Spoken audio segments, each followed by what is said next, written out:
In this episode, we will learn how to create a harmonious, healthy, and happy relationship with the help of an author and distinguished trial attorney.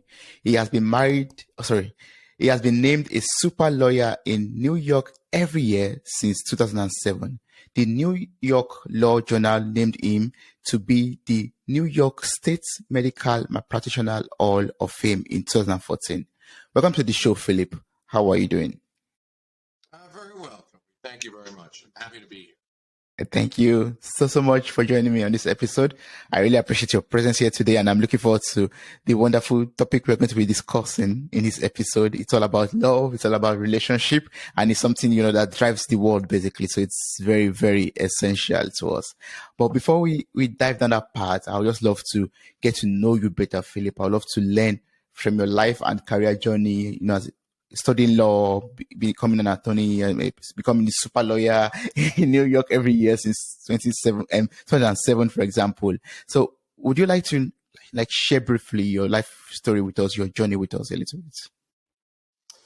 Sure. I have been a lawyer for over 40 years. I've been a trial lawyer, specializing in medical malpractice and personal injury. I've had a very successful and rewarding career doing that. And what I have learned actually in the practice of law is, which was helpful in writing this book, is how to research medical issues. And that became very helpful in terms of researching the different areas that deal with relationship issues, namely psychiatry, psychology, biology, neurology, neurosciences, chemistry. So I was able to dig in, and I'll tell you how I got into this in a moment, but I was able to dig into this subject through the experience that I've had in my professional career. And that information is scattered throughout the book that I've written that you're referring to, which is entitled The Essential Rules of Love. Now, that book deals with actually my third marriage. So if we're talking about relationships, I have a little insight into them, a little experience. I was married 3 times. The first 2 marriages ended in divorce.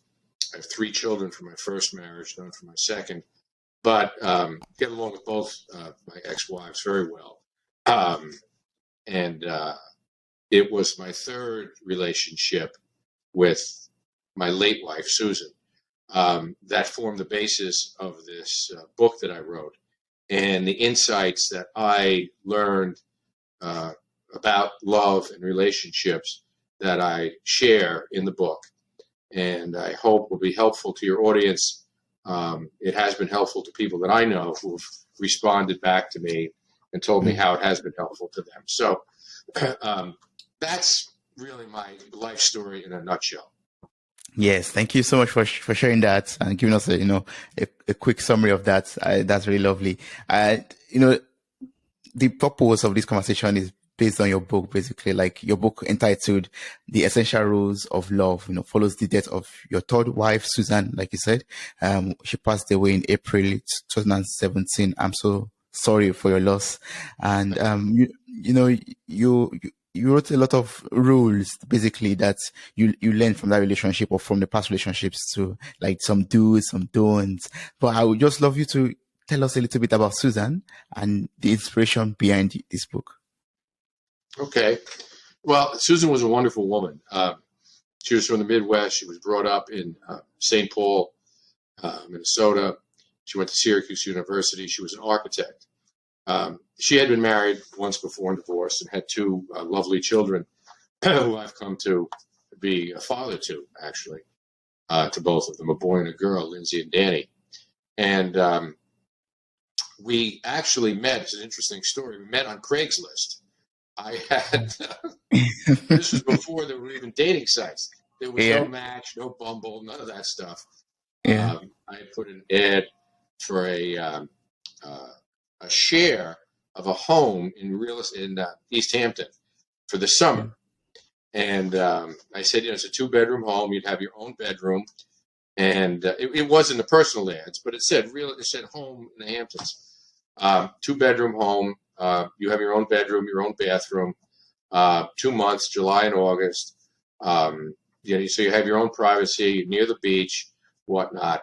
And by the way, I happen to be divorced, and I happen to like fine dining, and I happen to like dancing, and I happen to like museums. And if you rent this house, who knows what could happen? Yeah. And and she answered that ad. She had a number of other people, but she was the only person I contacted, and we hit it off right from the beginning. And she was a wonderful lady. And as I say in the book, there are many things that she did to encourage our relationship and to foster it.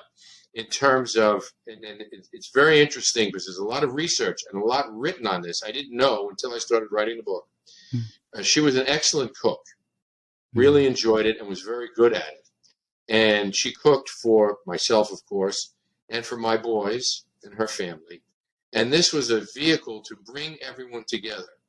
And the research shows and proves what she did just by this act of cooking, which is showing and expressing her love, not just for her children, but for my children.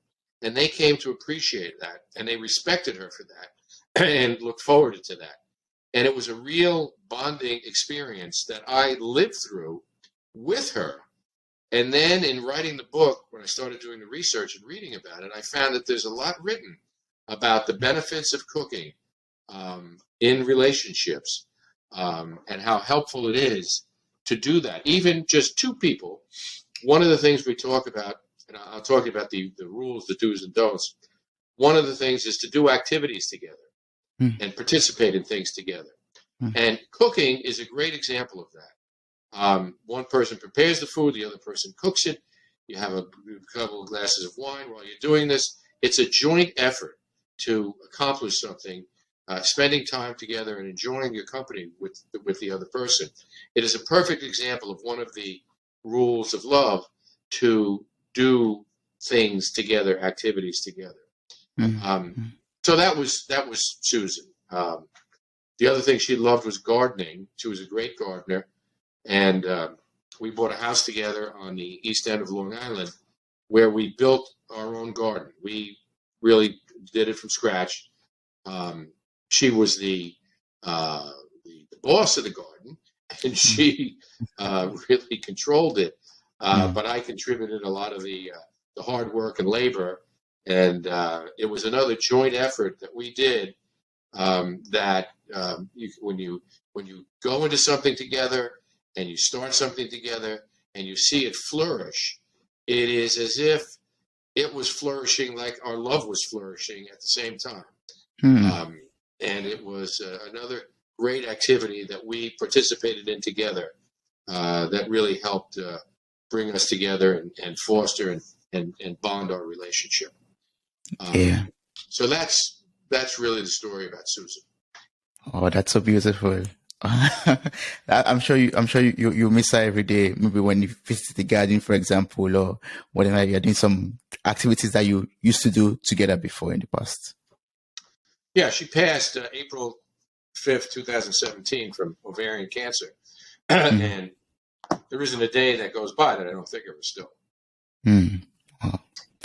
Oh, that's a wonderful love story. That's a great love story that, everyone out there, or some people, a lot of people, wish for, or, are desiring to have also.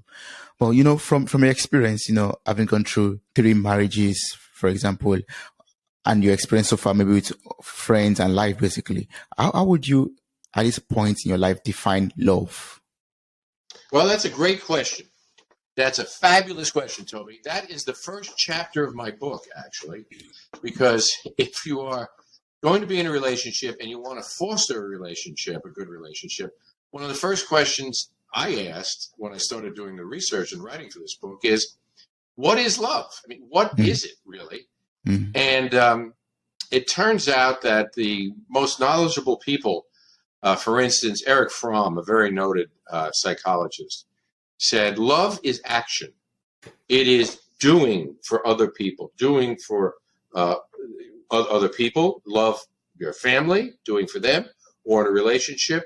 your spouse or your partner is doing things for them. It's action. It's not passive. It is assertive. Another very well-known famous psychiatrist, Harry Stack Sullivan, put it this way, and he said, love, you know you're in love with somebody when you put their interests on the same footing as your own. When their interests are as important as yours, then you know you're in love with that person. I think that's a very telling description of what love is.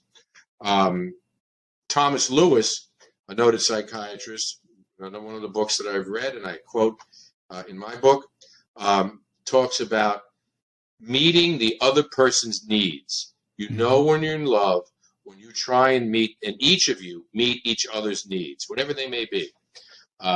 So those are the three best examples of what I think of what love is. Yeah. And I think it's very helpful to people to have an understanding going into a relationship. I mean, if you're young and you're starting a relationship, this may be your first relationship, serious relationship, to know that, to have that kind of footing, that's really what you're shooting for, what your goal is in terms of a relationship. Yeah. Yes. And you are totally right. I mean, it makes a lot of sense. When you are going to a serious relationship, you should be able to put the need or the interest of the other person, equal to yours or maybe above yours if you are giving a sacrifice, and that person also is supposed to be willing to do the same thing for you too. Yeah. Yeah. And I love the fact that, you put a lot of research into your book, finding out a lot of things, not just from you and Susan's experience also. So I would love to find out if there's a science behind love, or if there's a science behind falling in love. Yeah. So what happened is, after she died, I was terribly distressed. And as one of the ways to deal with that grief, I started just writing stories about us, things that we did, places that we went, places that we traveled, and just to write about us. And in doing so, while I was doing that, I said, you know what, let me start doing some reading and research about what it is that I'm writing about. What is this thing called love? And what is it that makes a relationship? So I started reading about psychiatrists, psychologists. They were the first places I started. And then I got into neuroscience. And to answer your question that you just asked, yes, there is a science. Science studies what love is. And, you may have heard the expression love at first sight. Yeah. There is that phenomenon. There is that phenomenon. That's not what happened to Susan and I. We kind of grew into loving each other over a period of time. But what it turns out, what science and the neurosciences scientists realize is that, and they've studied the brain, and they've studied it with functional MRIs, which is a technique where you look at the brain and you look at the blood flow in the brain and you see what areas of the brain lights up when, in these particular studies, they would show a picture of the loved one and they would see what's going on in your brain. Well, the areas of the brain that lit up, were the same areas of the brain that deal with addiction, cigarette addiction, alcohol addiction, drug addiction. It's the same areas of the brain, because when you see somebody, when you're with somebody in love, you get dopamine starts flowing and it makes you feel good. And you want to repeat that. So it feels good. The brain wants to repeat that. And you want to be with that person. You think about that person. You're obsessed with that person. Why? Because it's making your brain feel good. The dopamine is flowing through your brain. So it's very fascinating that there actually is a physical manifestation in your brain of what happens when you're in love. Yeah. And that's been demonstrated by neuroscientists and researchers. Yeah, I find it so funny that it's related to that part of our brain that also reacts when we are addicted to something. So that means love could be a drug also. Some kind of. Isn't that a song? Love is a drug. I think that's a song. Yeah. Yes, it is. Yeah. Well, that's more real than you think. I mean, it's actually going on. It's Mm, actually going on, and that's when you get those very intense feelings of attraction and desire, and you're obsessed with the person. You can't get them off your mind. I mean, that kind of happens, and then after time that wanes, but that still happens in your brain 5 years later, 10 years later, when you're with the person that you love. That same thing still happens. yes, that strong feeling. That's yeah. Yes. Yeah, in your book, in chapter 2, I believe, where you talked about the benefits of love, you opened up with a quote from Nature Boy, which says that the greatest thing we will ever learn is just to love and be loved in return. So, I quote many songs, but I didn't know that Nature Boy had that line in it. It's the mm, last line. I didn't know that the song, it's been popularized by many people, but I didn't know that the song was about love. But you're mm, absolutely right. The last line in that song is that what he came to learn from Nature Boy was the best thing was to love and be loved in return. It yeah. is what makes, and in the rest of that chapter, I talk about what other people talk about, the benefits of love. It makes you whole. It makes the person whole.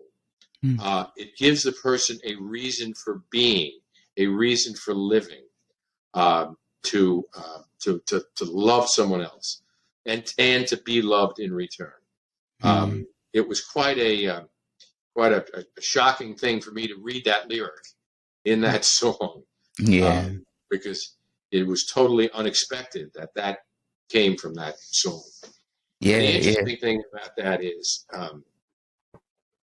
after doing all this research and whatnot, if you look at literature and poetry and music, you will see, and I quote much of it in the book, that many authors, poets, and lyricists already know what love is about. And we really know it because it's expressed in music, in Mm, poetry, and literature, and it kind of gives you a sense of well-being, that mm, this is not something foreign, but it's something that everyone knows and everyone can attain, mm. and if you just find the right person and That's do the true. right things. Yes, yes, do the right things. Because I was going to ask you, like, for example, there are a lot of people, or a lot of times we go through heartbreaks, for example, from maybe some relationships in the past, and we suffer. Love brings this kind of pain also when it's over. And then you are talking about benefits of love. How would you encourage someone there are some benefits to love after his or her heart have been broken like a couple of times in the past? Well, it happens. I mean, not every love affair ends wonderfully. Mm, But the reason I wrote that chapter is, okay, so what's so good about love? Why pursue it? mm. Yes. Why pursue it? Because it is beneficial. It's beneficial to us as human beings, Mm, individually. I mean, Eric Fromm writes, is very existential. Um, that if you think about our existence in the world, in the universe, and where mm, we are, regardless of whether you believe in an afterlife, or believe in a God or not, or spiritual, if you're spiritual.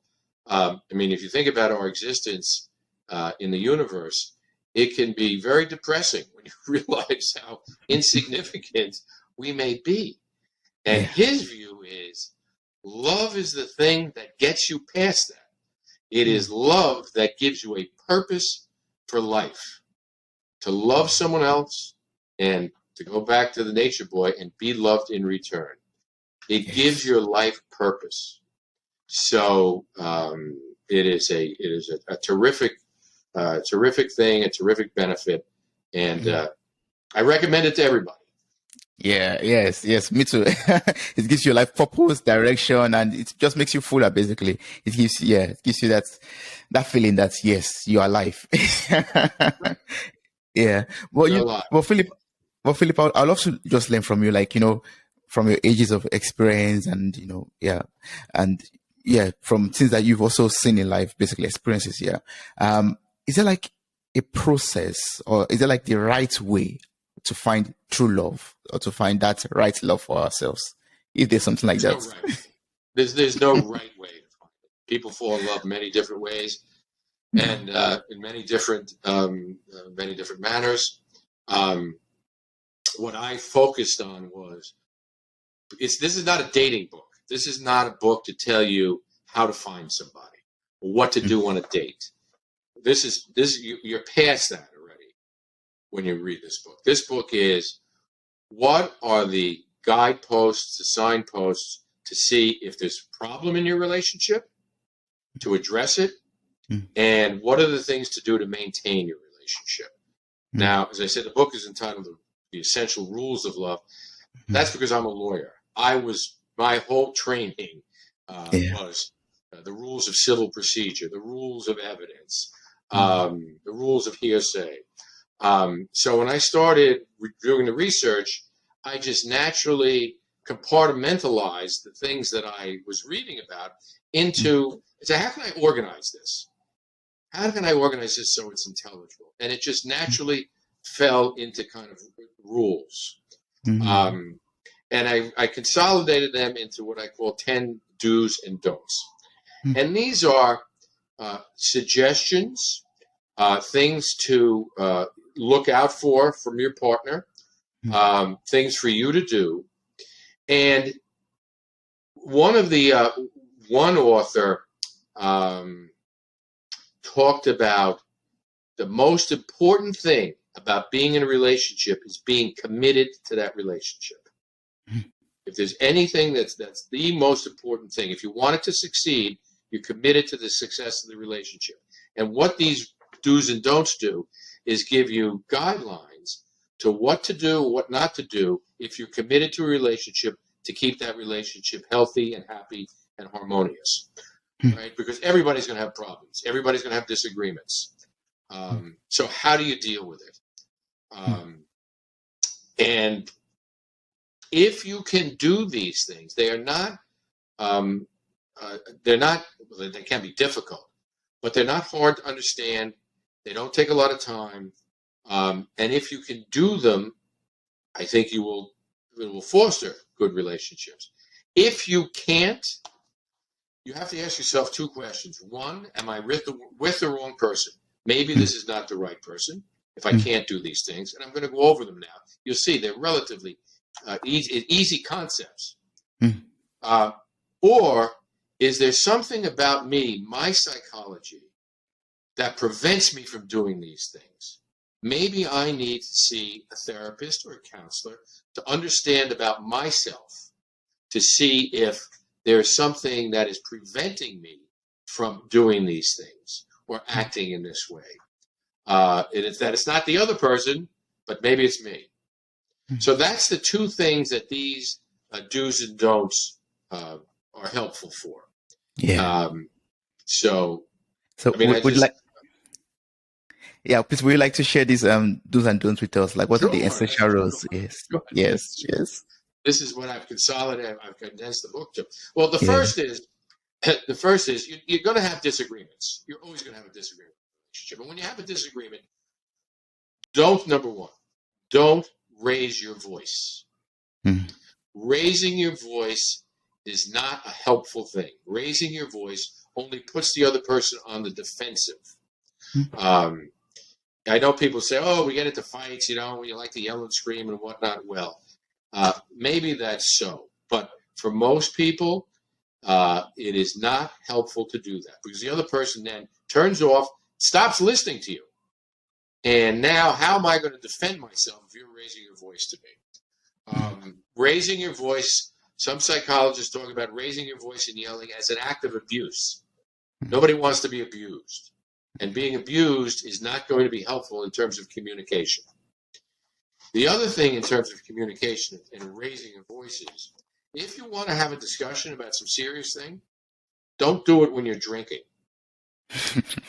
Drinking, it's great, have a few glasses of wine or whatnot, but it lowers your inhibitions and it makes you say things that you may regret later on. If you're going to have a serious conversation about something, don't do it then. Say to each other, all right, we'll talk about this tomorrow. Now we'll just enjoy ourselves and put that aside. because you wind up saying things that you regret. So that's don't number one. Don't number two. Don't call your partner a name unless it's a pet name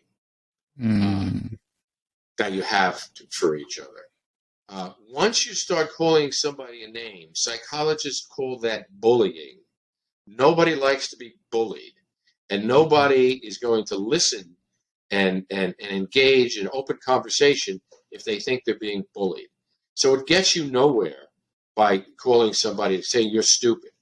Well, that's not going to endear me to open up to you and tell you what I really feel and how to have an intelligent conversation. So that's number two. Number three, don't criticize, condemn, or complain about the other person in front of other people. And I know people have seen this. You're out, maybe a cocktail party or dinner, and you hear somebody criticizing their partners. Oh, you do this, you do that, and why don't you do this? And it's unsettling. It's unsettling to the people around, but it's also degrading to the person who's on the receiving end of it. And it doesn't engender open communication. Again, it encourages defensiveness and vindictiveness. Because if you're going to criticize me, well, and then I'm going to criticize you. It does not lend itself to good open communication.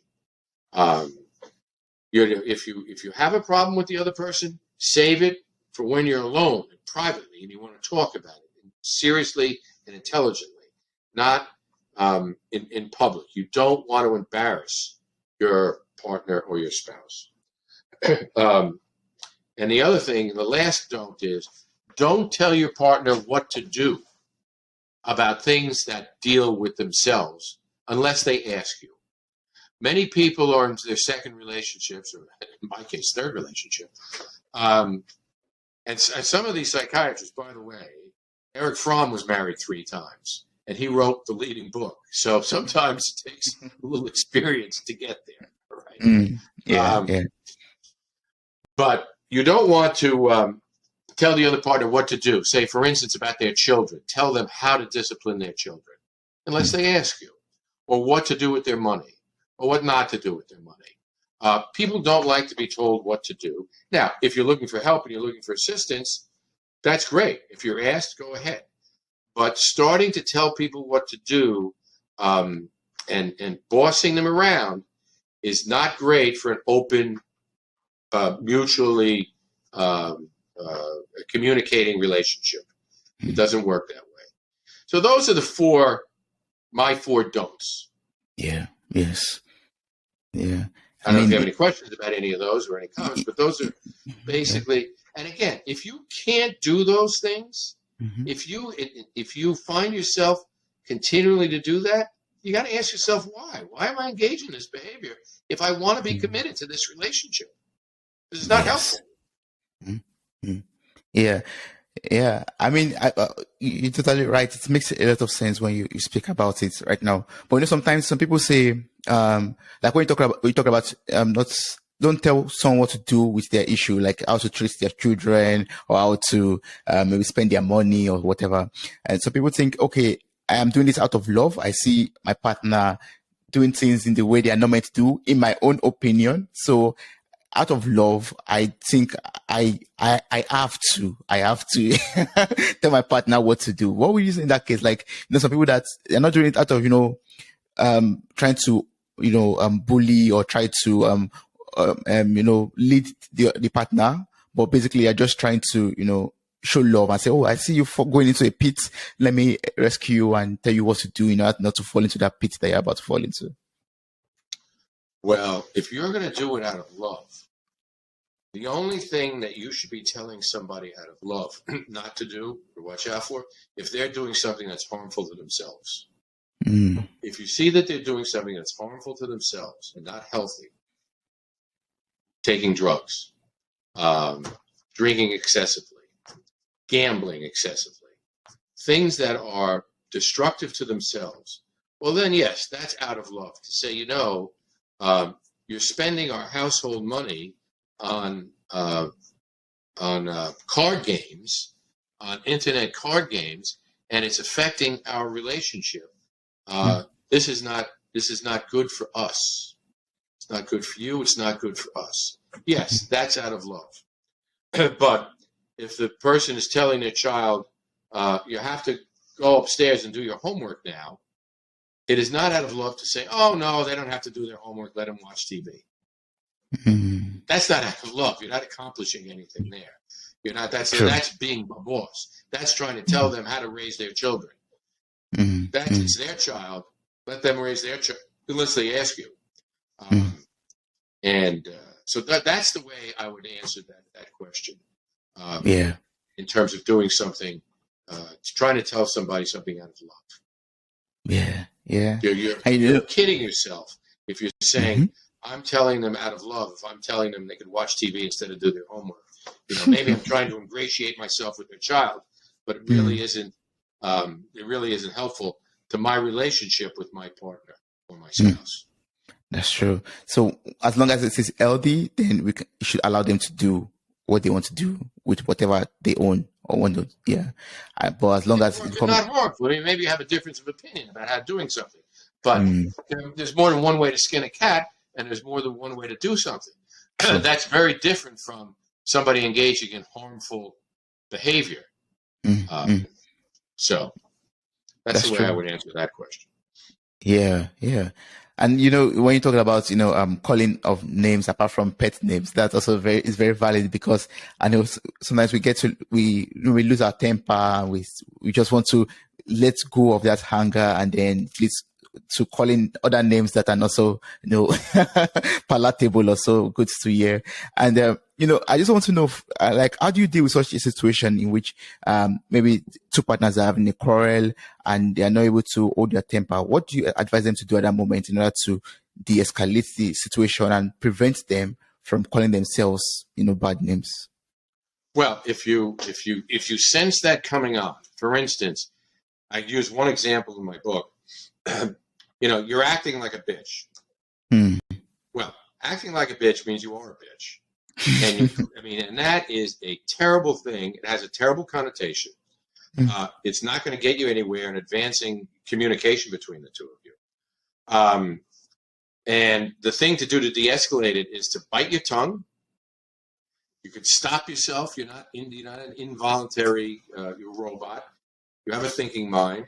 You can stop yourself and say, okay, I'm going to walk out of the room. I'll be back when I calm down. Take a breather. Let's take 10 minutes. Because if you continue on that vein, nothing good is going to happen.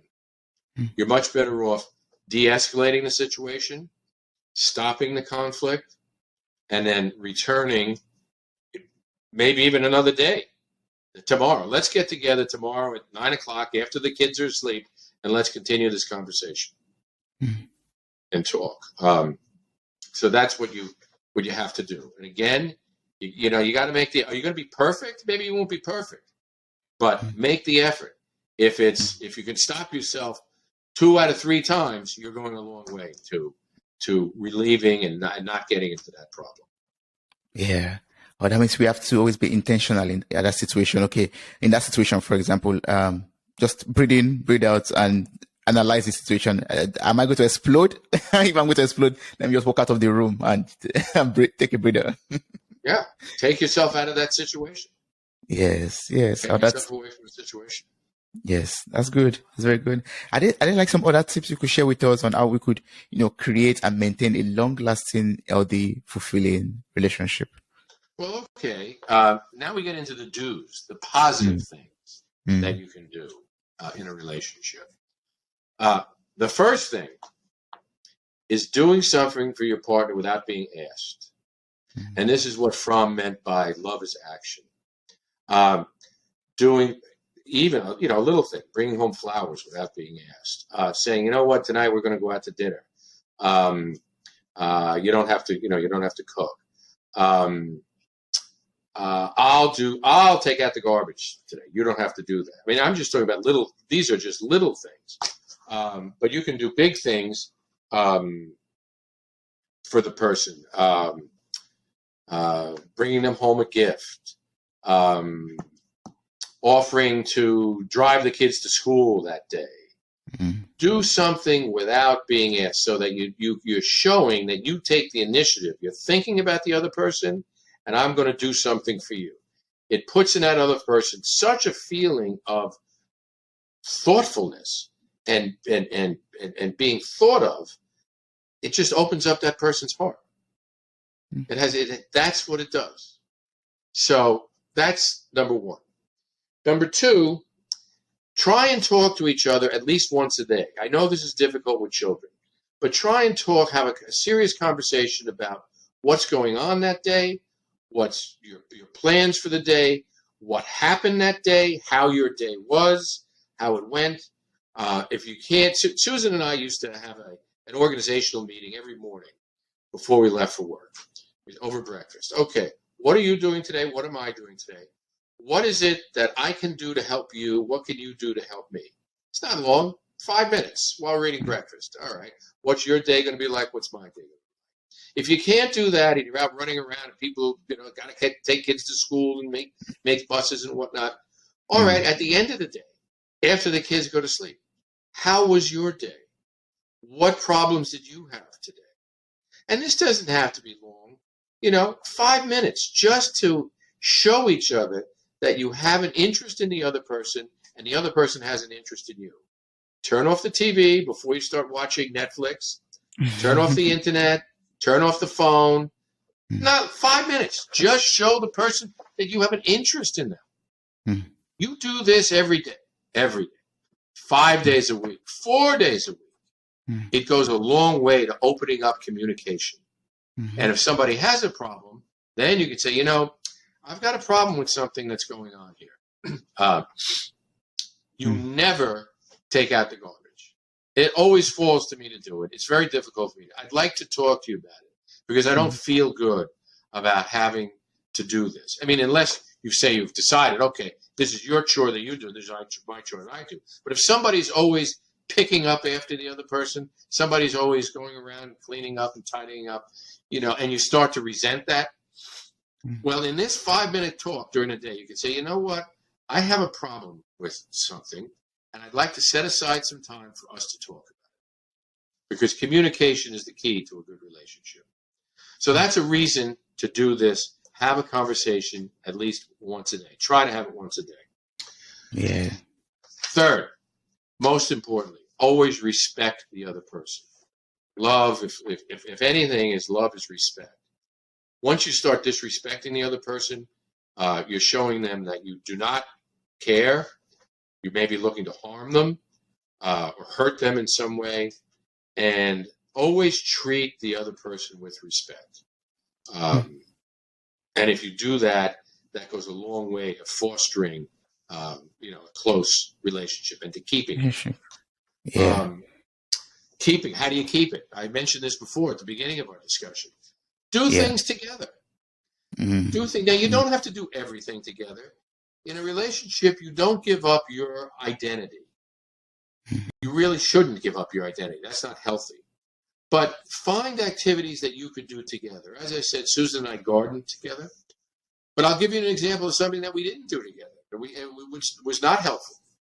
I like to golf, and she golfed as a kid. So I thought this would be a good thing to start doing together, spending time together. I bought her a set of golf clubs. We went out on the golf course a number of times.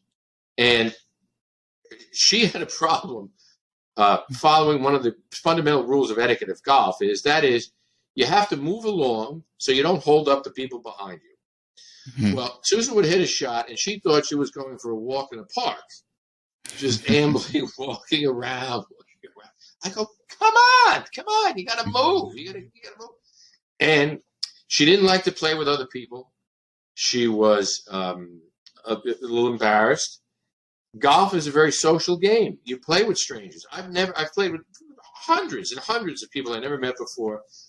Never met somebody who plays golf who wasn't a nice, decent person, and you had a good time with, even though you never met them before. Well, Susan's very shy and didn't like that. She felt uncomfortable in that situation. So we soon realized golfing was not for us. So we didn't do it. I'd go golfing, she'd go do her pottery. Now, I didn't try and learn pottery because she did pottery. That was her thing. Golfing was my thing. So we kept our individual identities and our individual interests, but we also did things together. And it's the doing things together, which is the act of helping to bond, helping to continue and grow that relationship. In that Craigslist ad I told you about, one of the things I said was I like fine dining and I like gardening. Mhm.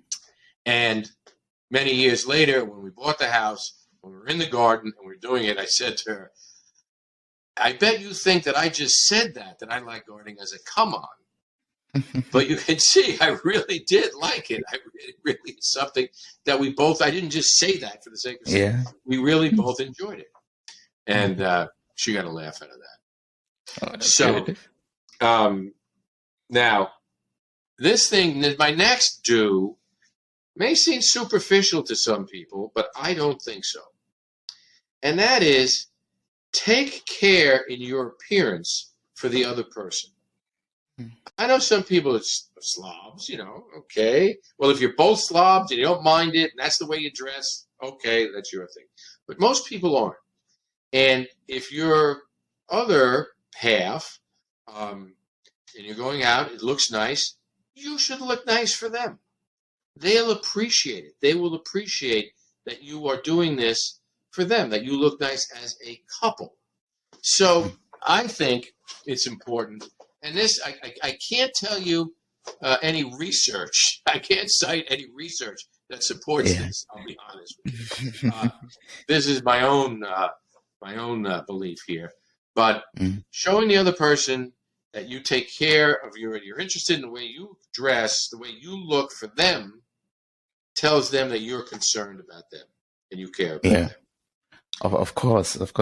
Right? Yeah. You feel proud of them when they're beside you, for example, and you could always, just more attractive to them or attracted to them basically because you feel like they took their time to really dress the way they dressed. Yeah. You took the time to think about it, to think about me. Yes. And I'm proud to be with you because you look good. That goes both ways. So it seems like a little thing. It doesn't seem like, again, it's not written in the books, but I think it's something that people should think about in terms of a do. My last do is give the other person space. You can't control the other person. You can't be with them all the time. It's not healthy that you lose your own identity and you insist on doing everything together. The other person has to have their own interests, their own friends. Let the girls go out with the girls. You don't have to be there. She should not have to insist on coming to a Yankee game with you if you're going with your boyfriends. So you have on the one hand, you do things together. On the other hand, give the other person space to be themselves. That's how you want to be healthy. You want to be a healthy person to be in a relationship. Healthy emotionally and mentally, in addition to physically, but mentally and physically. And that's one of the ways to do it, to keep your own identity and to bond two individuals coming together and bonding in a relationship while still keeping their own identity. So those are my 10 do's and don'ts. And as I say, if you can't do those things, you got to start asking yourself, why can't we do this? What is it that's stopping us from doing this? Is it that I don't like to be with you when we're doing something together? And go out of your way to do something with the other person. Try it. Another person may say, look, I love museums. All right, I hate museums. Well, okay, but let me see. I'll go with you on this occasion. Let's see. You want to go to the Metropolitan? Let's go to the Metropolitan and see what it's all about. I'll do that with you. Just to show that you're willing to participate with them and you care about what they think and what they feel. So that's really the nutshell of the takeaway from the do's, that you're doing things that shows and demonstrates to the other person that you're thinking about them, you're caring about them, and you're interested in them. That's what, as I say, opens up the other person's heart. So yeah, thank you so much for sharing that. I have a question to respect. When you talked about love requires you to respect the other person, your partner. How can we truly respect our partner? Like, what does it mean to respect someone and that you're in love with? Don't denigrate them. Mm, Don't if they're doing something or they're engaged in an activity, don't say anything that makes one think that you don't think that's important or mm, you don't think that's worthwhile. Um, don't call them names. mm, Talk to them in a way that shows that you're interested in what they're doing and that you are concerned about how they feel and what they're doing. That all goes into respect. Um, if you just go away off on your own and do something on your own, mm, that's it's disrespectful. mm, So be concerned about the other person. Think about the other person. Um, little things. You sit down at a table. You went to a restaurant. You sit down at the table. The waiter comes over, and you turn to your wife and say, "Okay, tell him what you'd like." You don't tell him what I want first. Tell him what you like first. Tell yeah, him what you. yeah. It's a little thing, Mm, but it shows respect. mm. That's true. Wow. Little things that, that shows that we love our partner and we respect them also. Yeah. Little but very, very important. Little things mean a lot. Yes, yes. I would just like to know, just as a means of reflection, like whenever I think about your relationship with Susan, because I know she is the inspiration behind this book, The Essential Rules of Love. Um, what stands out the most to you whenever you just remember, some moments that you shared together? What are like those moments that you reminisce on, like you remember and just smile or makes you laugh? Well, there's something. One of the psychiatrists talk about love and talks about resonance, where there's mutual resonance, where you feel what the other person's feeling. There's a lot of psychological experimentation and research on emotions and Mm, how you can sense and feel someone else's emotions, and someone else's emotions can influence you. If that other person is sad, you pick that up and you can become sad. Um, it's called resonance. That you can look mm, into that other person's eyes and you know what they feel, they know what you feel. Mutual resonance comes from Thomas Lewis's research. Um, one of the first years we were going out, I took her New Year's Eve to the Rainbow Room. It's not anymore, it doesn't around anymore. It was a fancy restaurant here in New York.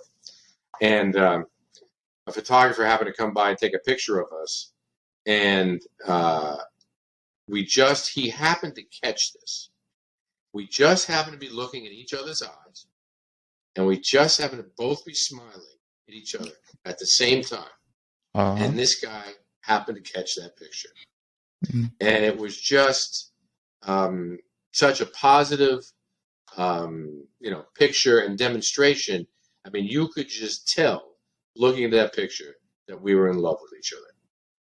mm. You could just tell. So Mm. that's something that sticks out in my mind. Oh, that's so beautiful. I'm just trying to picture it in my head right now. I'm like, oh, that's so romantic. Yeah, Yeah, it really was. yeah. And in your book, you talked about, or you wrote, so you write about the powerful bond of love that survives even death, basically. So, how and why does the strength of a powerful bond survive death? Uh, why? Because love doesn't die when a Mm, person dies. When the body dies and passes on, uh, that feeling exists. It's a palpable feeling. Why? It's in your brain. mm, It really is in your brain. I mean, the chemical reactions that caused love and cause the feelings of love and attraction um, are still in your brain. They don't die. mm, There's been much written about uh, love after death. Elizabeth Barrett Browning's famous poem, How Do I Love Thee? Let Me Count the Ways. Well, everybody knows the beginning of that poem. But the last part of the poem, the last couple of lines, is that she will love thee more after death. Mm.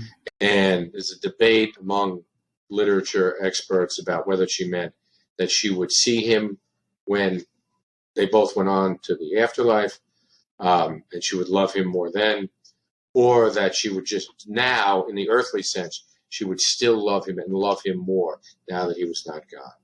But it is anybody who has experienced that, the death of a loved one, knows that it survives. It survives death.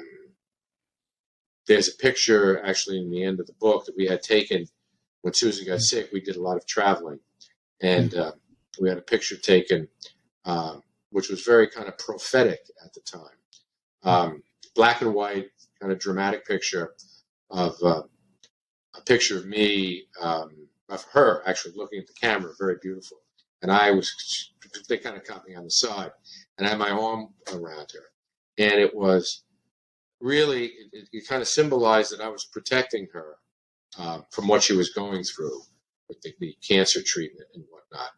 And it is a picture of our relationship.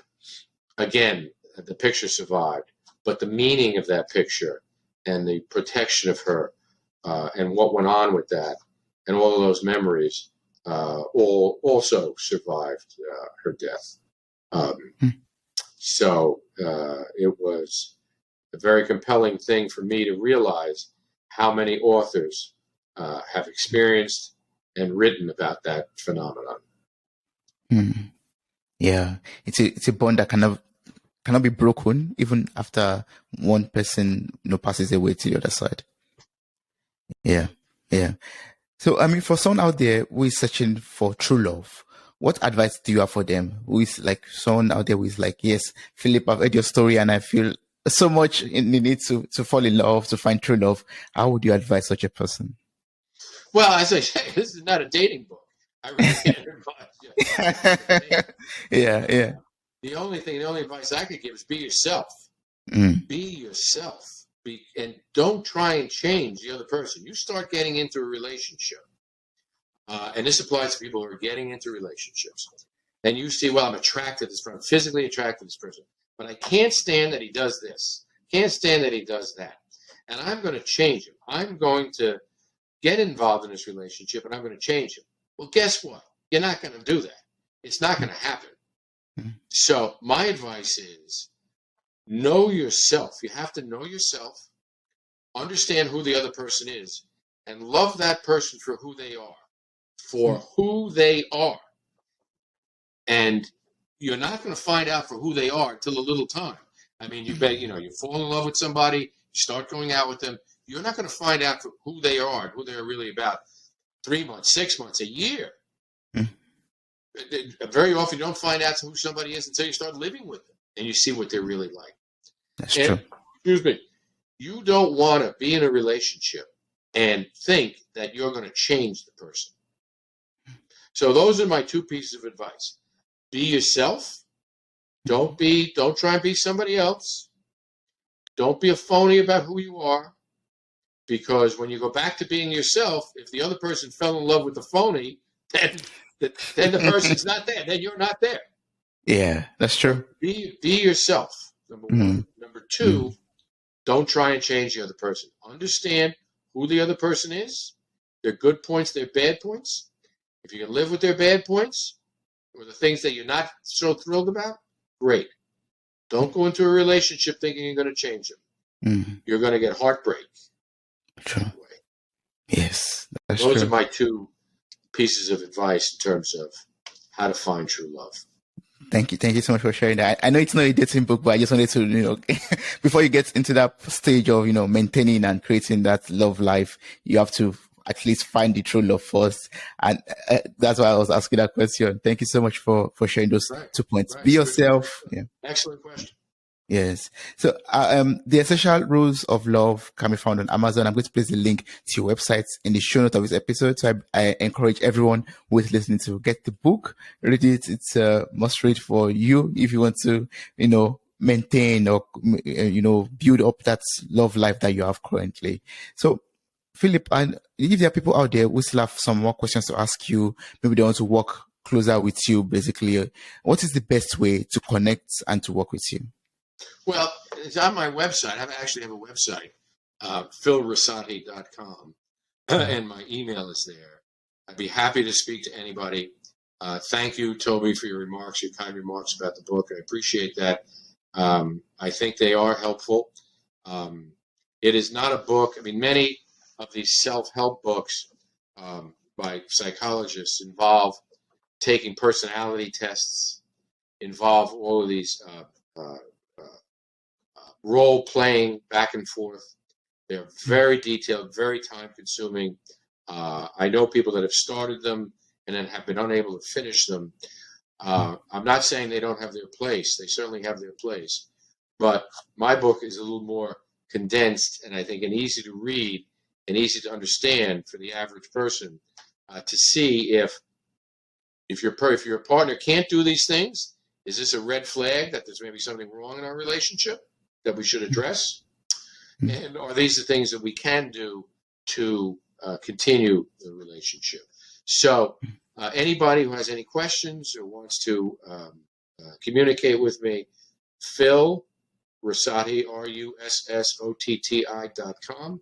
You'll see the email link there. I'll be happy to talk to you. Awesome. Thank you so much. The link to your website will be in the show notes of this episode. Your email information is there. Link to your book is also there. And if you want to find out more about what you do, apart from writing, if they want to look into your law history and everything that you've accomplished. I'm not here looking for cases. I have enough cases. I believe that. Yeah. But I mean, a little bit, if you want to read more about you, it's also found on your website. Thank you so much, Philip. I really appreciate this wonderful conversation. I'm so blessed that, you spoke about love, about building our relationship and the do's and don'ts in a relationship. So that was awesome. Thank you so much. Well, Toby, thank you very much. I hope your audience enjoyed it and I appreciate it. Thank you for having me on. I appreciate it.